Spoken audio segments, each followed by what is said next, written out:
दोस्तों, कल की प्रधानमंत्री मोदी की यूक्रेन की यात्रा पूरी दुनिया की नजरों में रही और रशिया से लेकर अमेरिका यहां तक कि चीन ने भी इस यात्रा के ऊपर अपने अपने बयान दिए हैं। दरअसल आप सभी को बता दूं कि जैसा कि पश्चिमी देश चाहते थे कि यूक्रेन की यात्रा के दौरान भारत खुलकर रशिया के खिलाफ हो जाए और रशिया के खिलाफ स्टेटमेंट दे, परंतु भारत ने ऐसा नहीं किया। भारत ने अपनी स्वतंत्र विदेश नीति को बनाए रखा और भारत का यही कहना था कि हम किसी के पक्ष में नहीं, हम शांति के पक्ष में हैं और इसके लिए हम हर संभव कदम उठाएंगे। अब दोस्तों, इसी बीच चीन भी इस मामले के अंदर कूद पड़ा है और चीन का अपना ही मत है और चीन ने भारत के प्रधानमंत्री मोदी की यूक्रेन यात्रा के ऊपर बड़ा बयान दिया है, जिसमें चीनी मीडिया ग्लोबल टाइम का कहना है कि इस समय भारत रशिया और यूक्रेन की लड़ाई के बीच में अपनी कूटनीति को दिखाना चाहता है, परंतु भारत ऐसा कर नहीं पाएगा, भारत फेल हो जाएगा।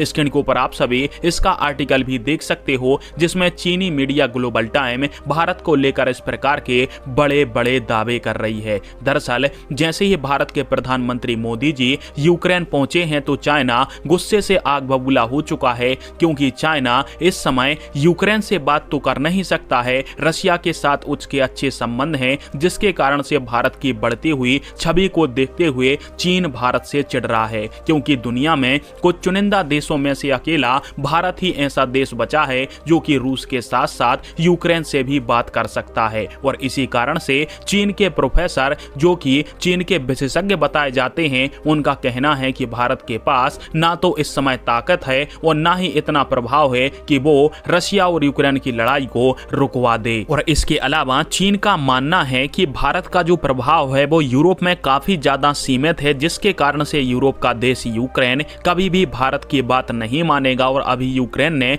रशिया के अंदर जो 30 किलोमीटर तक का कब्जा कर लिया है, उसके बाद भी यूक्रेन और रशिया के बीच में पीस टेल्क हो नहीं सकती है।